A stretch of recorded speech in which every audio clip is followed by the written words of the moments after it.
दिल्ली के शायरों की बात हो और मिर्जा गालिब का जिक्र ना आए ये तो नामुमकिन है। और आप सबके चेहरों से ऐसा लग रहा है कि आप मुंतज़िर हैं कि मैं आपको गालिब के बहुत सारे अशआर सुनाऊंगा। मैं आपकी इन उम्मीदों पे पानी फेरना नहीं चाहता, लेकिन अगर गालिब का कलाम सुनना ही है तो आप यूट्यूब पर जा सकते हैं बड़ी आसानी से। मुझसे कहीं बेहतर कहने वाले महमूद साहब की आवाज़ में, फरीदा खानम साहिबा की आवाज़ में, बहुत सारे लोगों की आवाज़ में आप सुन सकते हैं। मैं कुछ इस बेहतरीन किताब के कुछ हिस्से पढ़ के सुनाना चाहता हूँ, क्योंकि कुछ ऐसी बहुत सारी बातें हैं। एक तो मैं ये सबसे पहले बता दूं कि मैं उर्दू का आलिम बिल्कुल नहीं हूँ और उर्दू शायरी का भी नहीं। मुझे मिर्जा गालिब समझा जाता है, इसमें मेरा कोई कसूर नहीं। और गालिब का कलाम वैसे ही हर एक जानता है। उनके मशहूर नज़्मों या गज़लों को पढ़ने का मेरे ख्याल से कोई फायदा नहीं। मैंने सोचा कि मैं आपको इस किताब के कुछ ऐसे हिस्से पढ़ के सुनाऊं जो ऐसे शोरा के बारे में जिनका मैंने नाम भी नहीं सुना, और उनके बारे में जो कुछ बातें हैं, तो मैं सिर्फ मिर्जा मोहम्मद रफ़ी सौदा के मज़मून से और बहादुर शाह ज़फ़र के मज़मून से कुछ आप लोगों को पढ़ के सुनाना चाहता हूँ। गालिब साहब की एक नज़्म जरूर सुनाऊंगा जो यकीनन आपने कभी नहीं सुनी, लेकिन उससे पहले सैफ साहब के इस बेहतरीन इंट्रोडक्शन पेश लफ्ज़ से मैं कुछ हिस्से पढ़ना चाहता हूँ, क्योंकि दिल्ली की तवारीख और 17वीं 18वीं 19वीं सदी में जो अदबी हालात थे वो क्या थे उनके बारे में।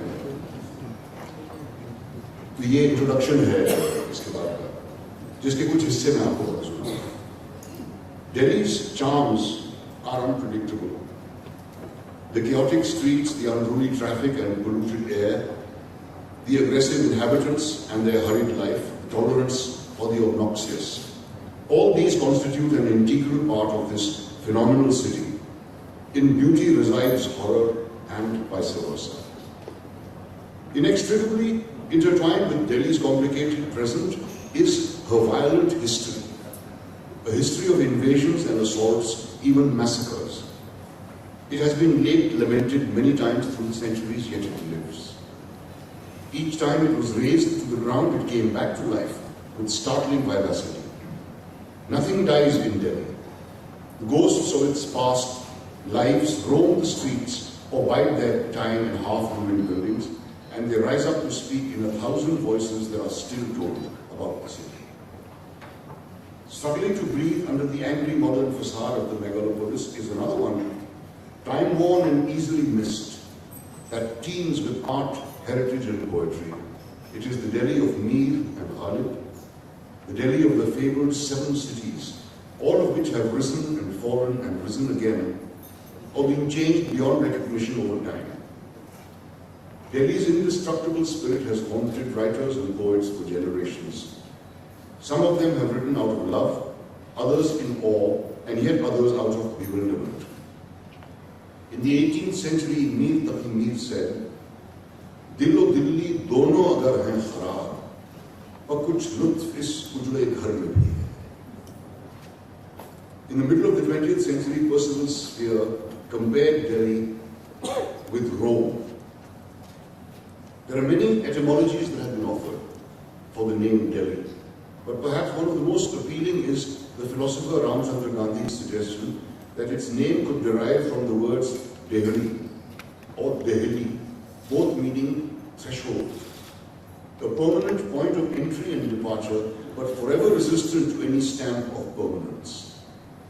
The city Delhi most resembles is Athens, with its monumental crumbling history strewn all around, its ramshackle, seething present. In this seething present, Delhi is bigger, more sprawling than it has ever been. Officially called the National Capital Territory of Delhi, it is the third largest city of India in terms of size, covering an area of approximately 1,500 square kilometers and the second largest in terms of population, home to more than 25 million people. And in the heart of this megacity, in the northeast of its central district, lies Purani Delhi, Old Delhi, where the tale of its glory and ruin and haphazard regeneration is best perceived. It is this walled city of narrow, crowded and cacophonous alleys where it is impossible to walk a few paces or even stand still without touching literally at least 10 other people that this book is about. Or rather about a few great men of verse who internalized the spirit of this remarkable patch of earth so deeply that they were Delhi and Delhi was them. And together, Purani Delhi and its iconic poets tell a 300-year-old story. The story of one of the most evocative languages ever known to humankind, Urdu. It is generally believed that Urdu was born in the army camps of Delhi as a language that borrowed words from different languages so that soldiers from different parts could easily communicate with each other. Those who subscribe to this belief think that since in Turkish the word Urdu refers to an army camp and the language was a product of interaction between soldiers in army camps, it was called Urdu. Noted author and critic Shamsur Rahman Farooqi, however, dismisses this claim. What he writes is, Farooqi Sahab writes, the belief that Urdu originated in Muslim army camps and cantonment bazaars helped generate and sustain two myths. Urdu was the language of the Muslims, and being originally the language of camp and cantonment, it stood in natural need of being refined and gentrified. And the process was initiated by the master poets of Delhi in the second half of the 18th century. Small wonder then that the name Urdu, which didn't come into use for the language before the 1780s, is invariably invoked by our historians to prove that since Urdu means army, army camp, or the market of a camp, the Urdu language was born as a result of foreign Muslims and local Hindus interacting with each other for petty trade and commerce. None struggled to consider that the only foreign armies in India during and from the 1780s were British and some French. There were no Arabic or Persian or Turkish-speaking armies in India from the 1780s, and the language of Urdu had by then been in existence for several centuries. Thus, the name Urdu, which first came into use apparently in the 1780s, could not have been given to the language because of the putative army connection. A ghazal is a collection of many couplets, sher, of the same length and following the same meter. These couplets are thematically autonomous of each other. Sometimes, though, a few of them can be read together, indicating a single theme, and when this is done, the cluster of couplets is called qita or qata. Each line of a sher is called a misra, and the first sher of a ghazal is called the matla. In the matla, the two lines rhyme with each other, whereas throughout the rest of the ghazal, only the second lines of the sher rhyme with each other. The last couplet of the ghazal, in which the poet's takhallus pseudonym appears as a signature, is called the maqta. Now I'd like to read to you about Mirza Muhammad Rafi Sauda. In my ignorance of Urdu literature or Urdu poetry, I always assumed that Urdu poets have no sense of humor. Ghalib, of course, is an honorable exception. So to discover what the existence of Mirza Muhammad Rafi Sauda, whom Saif Sahab refers to as the great satirist, was a perfect, absolute delight. Sauda was born as Mirza Muhammad Rafi in Delhi in 1713 to Mirza Muhammad Shafi, an Afghan aristocrat who had migrated to India for trade. Sauda lived in Delhi's Kabuli Darwaza area, close to what is today known as Naya Bazar near Khadi Baoli, which was an upmarket neighborhood back then, inhabited by the city's elite and connoisseurs of art and culture. Those were the times when the domini or courtesan had a distinct place in society. Courtesans were not only trained in music and dance, but also well versed in poetry and would often receive influential guests for exclusive evening performances. The easiest route to reach the Qila-e-Mualla, the Red Fort, the seat of the Mughal Empire from Kabuli Darwaza, was through Chowli Bazaar, then an avenue on which stood the elegant mansions of some of Delhi's best-known courtesans. Such was the splendor of this avenue that it inspired the poet Rasif Azimabadi to compare it to the famed Mount Caucasus of West Asia. Chowli Qaf hai ya khulde bari hai Rasif, jambate hooron ki pariyon ke pire rehte hain. Sauda originally wrote in Persian for many years. It was at the insistence of a great Persian poet and Urdu scholar of the time, Sirajuddin Ali Khan Arzu, known to history as Khan-e-Arzu, that he started writing in Urdu. Arzu was the author of two highly regarded Urdu dictionaries and ustad or teacher to many an aspiring poet, including Mirza Mazhar Jane-Jana and the young Mir Taqi Mir. Of Khan-e-Arzu it has been said that his relationship with Urdu literature is equivalent to Aristotle's place in the tradition of philosophy. Unfortunately, none of his verses has been preserved. While Sauda's poetry started becoming popular around 1745, when he was in his early 30s, his fame seems to have reached the Mughal court only after 2 decades or so. In these 2 decades, much had changed in Mughal Delhi. Rangila, the great patron of the arts, had died after ruling for 28 years, and after 3 of his successors came and went in quick succession, within 11 years, Shah Alam II ascended to the Mughal throne. In those days, rulers and aristocrats who were fond of poetry and wanted to improve their poetic skills would request established poets or scholars to mend their poems. The ghazal banana. Though this meant changing an occasional word to either enhance the musicality or quality of a verse or to correct its meter, it is widely believed that under the cloak of mending, many rich young princes and nobles would actually get their poetry ghost-written for a fee. It was a fantastic arrangement. While the broke poet, who could or would do nothing other than composing verse, would not mind infusion of additional income, his rich benefactor would earn poethood.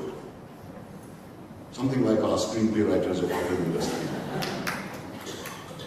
In or around 1765, impressed by Sauda's literary prowess, Shah Alam II invited him to the Qila-e-Mualla and sought his help with his poetic skills. Sauda was a no-nonsense man. Soon the emperor's royal demands began to irritate him. It is believed that one morning the emperor was insisting that Sauda write a particular ghazal for him, and Sauda was avoiding the recitation. The emperor finally asked him, "Mirza, how many ghazals do you manage to compose every day?" Sauda replied, "My lord, I manage to compose only 3 or 4 verses." To this the emperor condescendingly said, "My friend, I compose 3 or 4 whole ghazals while I'm in my bathroom every morning." "No wonder they smell so bad," said Sauda, and came away. Then there is a little bit, a selection of... Sauda was also a philosopher of sorts. With her unmatched grace and elegance, Zahra Nigah, the celebrated Urdu poet, and one of the greatest connoisseurs of the works of Sauda and Mir, recited a poem to me, in which Sauda beautifully explains how a youngster, anxious to gain quick success, visited a wise man and asked him for Nuskha-e-Kimia, the fabled formula for the elixir which infuses eternal life in humans and makes them conquer death. The wise man told the youngster that he would give him the formula, but the elixir would work only on one condition. When asked what that condition was, the wise man replied that the elixir maker should never let the danger of a monkey, bandar ka khatra, cross his mind. This condition, of course, can never be fulfilled. The moment the elixir maker is done with preparing the magical potion and is gleeful and relieved that he did not let the danger or fear of a monkey cross his mind all the while, the thought of that very danger actually enters his mind. And thus, the elixir is rendered ineffective. The point of this story is that if you cannot conquer your fear, no magic formula will respond.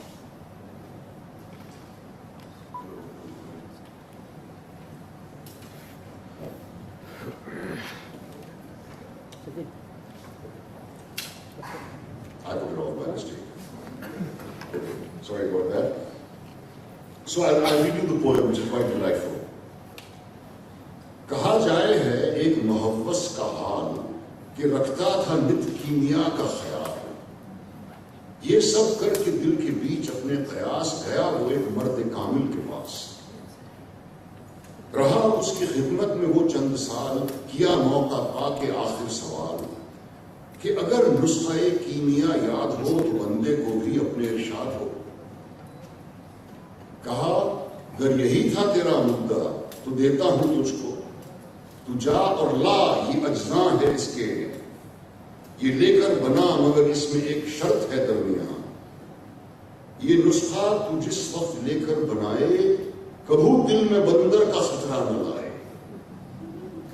कहा अब तो ये बात मुमकिन नहीं जो खतरा हो दिल में वो जाए नहीं, न समझा गरज उसके रंज व नुकात के पर्दे में थी मर्द आरिफ की बात कि अगर दिल को खतरे के काबू किया यो फिर है नुस्खे कीमिया। And now I'd like to read to you a selection from the chapter on Bahadur Shah Zafar. It begins with this extremely moving description by William Dalrymple from his book The Last Novel. At 4 p.m. on a hazy, humid winter's afternoon in Rangoon in November 1862, soon after the end of the monsoon, a shrouded corpse was escorted by a small group of British soldiers to an anonymous grave at the back of a walled prison enclosure.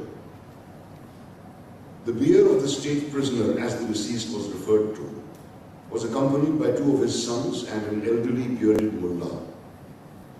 The ceremony was brief. The British authorities had made sure not only that the grave was already dug, but that quantities of lime were on hand to guarantee the rapid decay of both bier and body. When the shortened funeral prayers had been recited, no lamentations or panegyrics were allowed. The earth was thrown in over the lime and the turf carefully replaced, so that within a month or so, no mark would remain to indicate the place of burial. This funeral, described so memorably by Dalrymple, is not of a notorious criminal or common prisoner, but that of the last Mughal emperor of India, Mirza Abu Zafar Sirajuddin Muhammad Bahadur Shah, an accomplished music composer, a revered Sufi, a distinguished theologian, a great connoisseur of art and poetry, and a poet himself known to the world as Bahadur Shah Zafar. For more than 200 years, Zafar's Timurid ancestors had ruled the larger chunk of South Asia with a splendid and ostentatious display of wealth and authority, frequently translated into matchless architectural wonders and peerless artistic marvels. However, after the death of Aurangzeb in 1707, the empire had started fragmenting. By the time Zafar inherited the throne in 1837, he was already 62 and frail. Delhi had changed. The territorial limits of the empire barely extended beyond the walls of the Qila Mohalla, the Red Fort, and the grandeur of the Mughal crown had almost faded away, forcing Zafar to compare it with a beggar's bowl. Ya mujhe afsare shahana banaya hota, ya mera taj gadayana banaya hota. Roz mamure dunya mein kharabi hai Zafar, aisi basti se to veerana banaya. Zafar's idea of piety and his attitude to religion were closer to those of the ordinary people of his land than of austere theologians and the clergy. According to some of his biographers, he was predisposed to common earthly beliefs. For instance, that peers and saints possess supernatural powers. He had his own inner circle of astrologers, soothsayers and clairvoyants.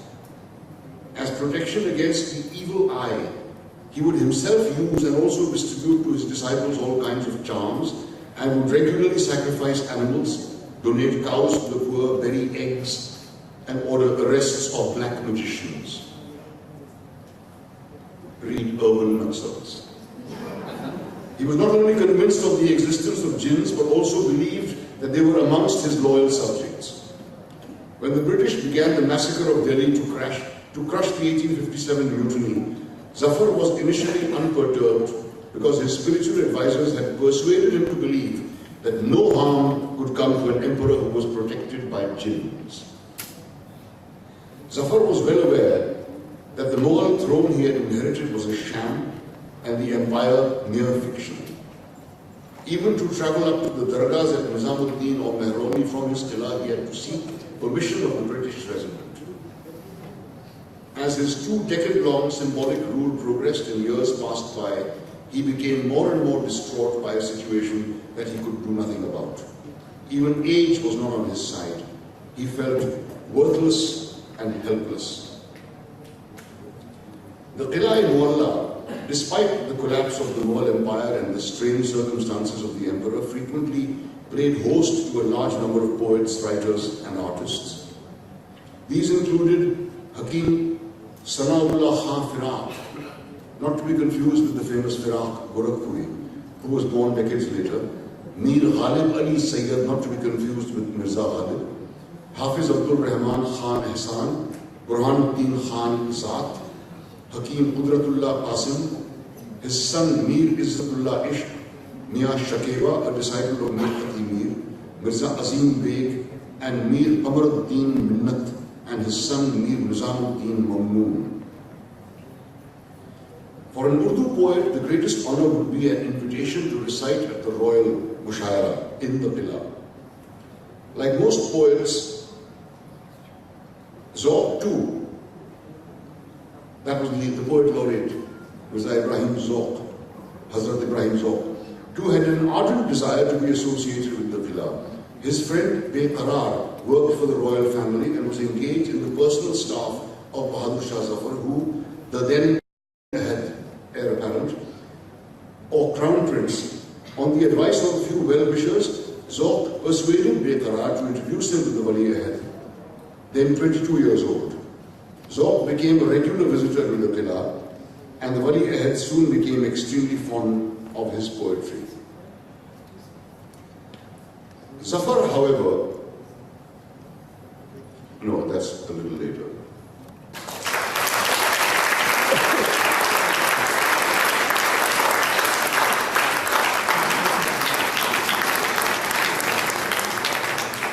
Thanks for the book, some beautiful photographs. We'll join in the discussion. So let's start with the conversation. I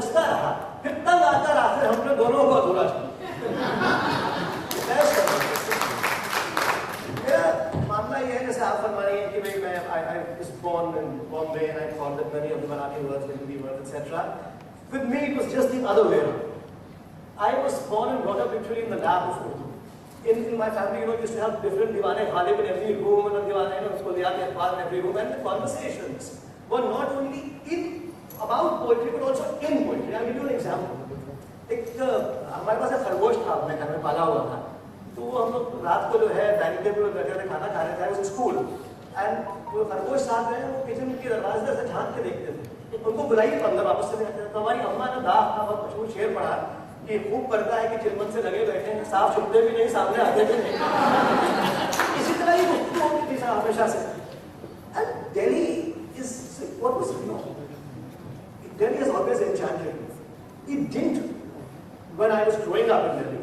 Even though the Delhi of my school days and college days was a far more, it was a more beautiful place and calmer and more peaceful, etc. तो मैं एक blog लिखा करता था और उसका title था दिल्ली जो एक शहर है, मीर के खास कर दिया गया। And from that blog, extracts used to be published in first edition. Urdu के शोरा में 3-4 जैसे गालिब को आपने भी फरमाया कि नजमुद्दौला और खिताब सब दिए गए और उनसे कहा गया कि भाई आप ये लिखिए history of the Mughal empire की वर्जन। ऐसे कुछ मेरे साथ भी हुआ था। Like Ghalib had told me कि Humayun then stopped because he was very laid back शायर। So was I also stopped after 3 लेकिन फिर मुझे ये सोचा कि साहब ये काम जो है इसको करना चाहिए। तो दिल्ली जो है वो वैसे तो ट्रेडिशनली आप देखिए अगर आपके एक जुबानों में cities have been referred to in the feminine gender, but more so for Delhi because Delhi was the female beloved of her poets. So in the title, I have bowed down to this archaic, traditional use, romantic use, but in the entire book, I have used the safer it. Beloved Delhi and it. You chicken out. पहुंचे वो लोग रुतबे को कि मुझे शिकवाए वक्ते नारसा न रहा। Those people have occupied lofty positions that I no longer regret having reached those heights. ये सौदा है। और दूसरी बात एक शेर और and this शेर I'm going to recite now is actually very apt for the current days, because we have these Twitterati and Facebook professors and all of these. उनके लिए बहुत ही उम्दा शेर है। शेर ये है कि जौहर न होवे जिसमें जौहर शनास क्यों? But a man without the ornament of knowledge should not be able to judge or evaluate jewels. जौहर न होवे जिसमें जौहर शनास क्यों हो, जो साहिब हुनर हो वो ही हुनर को परखे। एक आखिरी बात सौदा के बारे में, बहुत बड़ी बात है। आज लोगों के रिलीजियस सेंटिमेंट्स बड़े जल्दी बढ़ गए, चाहे वो मुसलमान हो या हिंदू हो या कोई भी। सौदा का बात को एक शेर सुना। There has been a tradition in Urdu poetry of being very liberal with God. आप अल्लाह मियां के बारे में जो चाहे कह सकते हैं Urdu poetry में, but when you talk of the Prophet, you must be very cautious. एक फारसी की नस्ल भी है इसमें कि बा खुदा दीवाना बाश और बा मोहम्मद होशियार। अब आप जरा सौदा का शेर सुनिए। He defines this. The Prophet's first wife, Prophet Muhammad's first wife, Khadija, was also his employer. अब आप जरा शेर सुनिए सौदा का कि बाजारे मोहब्बत में नबूवत का बहा क्या? What value does Prophet hold in the bazaar of love? अब होंगे Prophet अपने घर में हो। बाजारे मोहब्बत में नबूवत का बहा क्या? एक जन ने लिया मोल नबी चंद दिरहम से। A woman got the Prophet for a couple of dirhams. आज की तारीख में कोई कह नहीं सकता था। पाकिस्तान में कहे तो उसको मार दिया जाएगा 10 की नोस के अंदर, यहाँ पे 5-6 फतवे तो आएंगे। अब ऐसे ही है आप बाकी तो उसके बारे में तो कुछ नहीं है। ख्वाजा मीर का So when Nadir Shah was invading Delhi and Ahmad Shah Abdali came after him, there was blood flowing in the streets of Delhi. In a quiet corner in a hermitage in Delhi was sitting this Sufi saint called Khwaja Mir का। अब हालांकि वो एक दरगाह के सज्जादा नशीन थे और he belonged to an illustrious family of Sufi saints etc. लेकिन शेर आप देखिए साहब, तर दामनी पे शेर हमारी न जारी, दामन निचोड़ दे तो फरिश्ते हुजूर हैं। मैं मेरे जो गीला दामन है because of wine, if I it's soaked in wine, which is why it is wet, उसको मैं अगर निचोड़ दूँ तो इतना प्योर है वो कि फरिश्ते भी आके वुजू करेंगे उससे, clean themselves up। ये ख्वाजा मीर का ख्वाजा मीर हेलो जिसका जवाब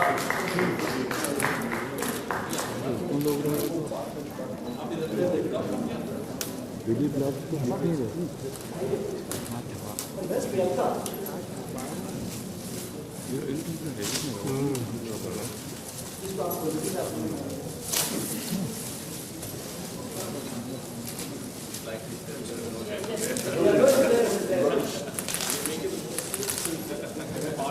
आप रात का शेर है ना कि दी मुअस्सिन ने सरे बस्म अज़ाम बिश्तिया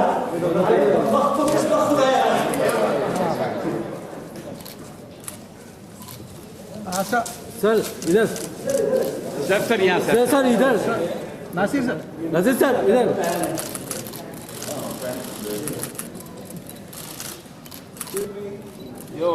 all of you are straight.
Sir state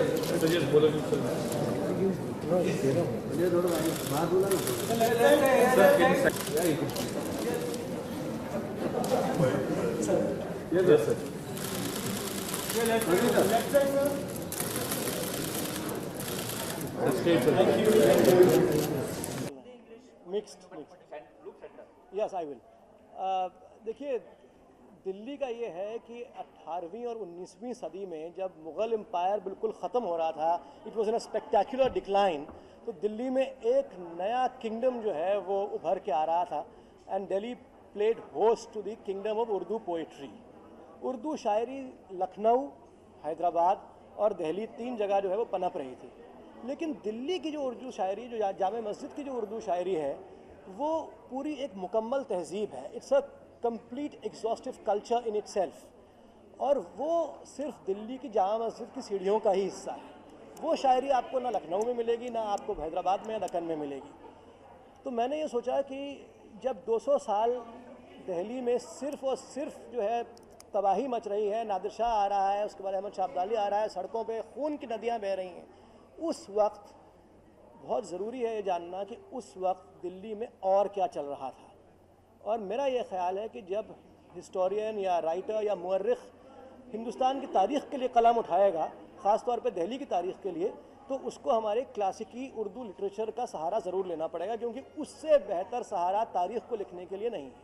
Mir का शेर है जो मैंने इस किताब पे लिखा भी हुआ है कि दिल और दिल्ली दोनों अगर हैं ख़राब, पर कुछ लुत्फ़ उस उजड़े घर में भी है।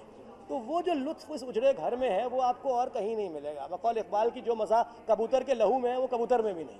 तो सिर्फ उस लुत्फ़ के लिए मैंने ये किताब लिखी है सर।